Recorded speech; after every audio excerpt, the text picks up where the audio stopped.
Gledate Gorenjska poročila na GIF TV. Smo tik pred otvoritvijo 38 Čufarjevih dnevov in stojiva tukaj pred panojem oziroma pred steklom ograje, ki je prva tekmovalna predstava. Tako, to je prva tekmovalna domača predstava.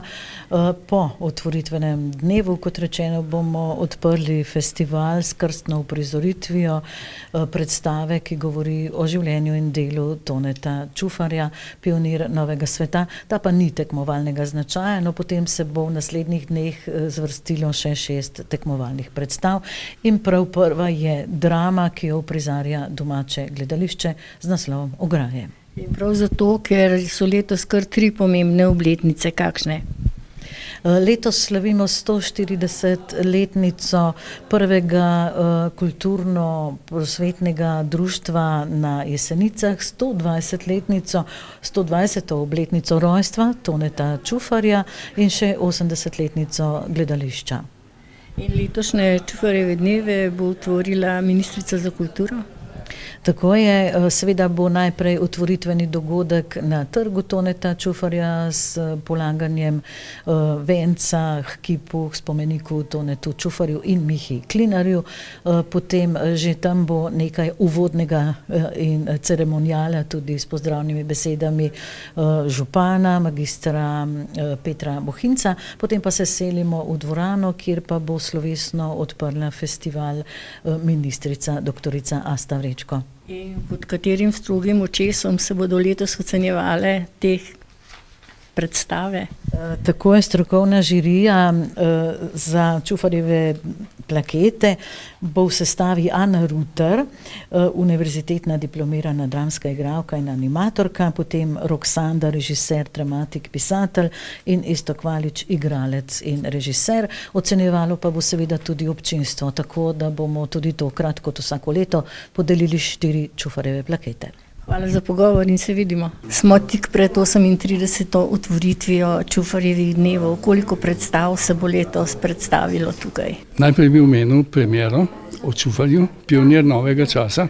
To ni tekmovalna predstava, je pa velika predstava, ki pravzaprav govori o Čufarju, katerega rojstva praznujemo, katerega 120-letnico rojstva letos praznujemo. Potem se pa zvrsti 6 tekmovalnih predstav. In te bodo ocenjevali pač žirantje, 3 so, preverjeni strokovnjaki, tako da bo izid sporočen zadnji dan, ki je pa, bi rekel, večer brez tekmovalne predstave, z priložnostno predstavo skupine Slon in sadež, tako da jaz mislim, da bomo lepo zaključili in eno okroglo mizo, da se razumemo, o slovenskih ljubiteljskih gledališčih. To je pravzaprav edina spremljevalna predstava, ki smo jo planirali letos, je pa zahtevna in bo verjetno dobrodošla. Kakšne predstave bomo videli v tem tednu? Vse sorte, bi rekel. Glejte, prva bo Ograje, jeseniška, ki jo pripravljajo jeseniški igralci. Potem je Labodje jezero iz Trzina, zelo zahtevna, ampak zelo, bi rekel, atraktivna predstava, nekakšna gibalna, baletno-gledališka predstava. Potem je Art predstava, ki jo izvajajo kot serijski zmagovalci Čufarjevih srečanj Loški oder in računamo, da so dobri in so res dobri, ker so bili tudi pohvaljeni na Linhartovih srečanjih. Potem je Lahko noč mama, to je KUD 7 herojev iz Pirnič, Peter Militarjev režiser, znana, dobra ekipa. Potem bomo videli Šugar, nekateri so za Vroče, to je mladinsko gledališče iz Trbovelj. Dobrodošli gostje, že dolgo jih ni bilo na Jesenicah in sem prepričan, da bojo dobri.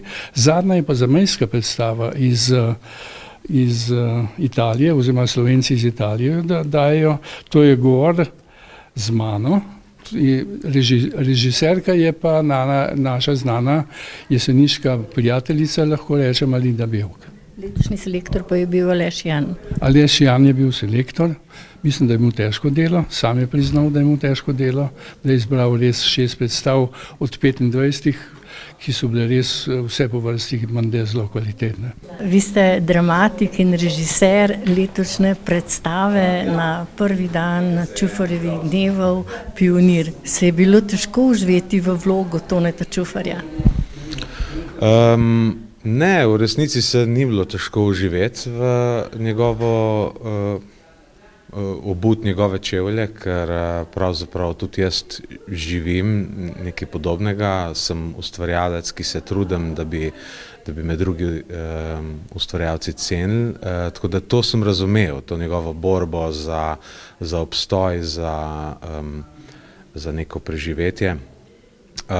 Tisto, kar je bilo težje, je bilo najti dovolj gradiva, da sem lahko začenjal razumeti, kako je živel, ne?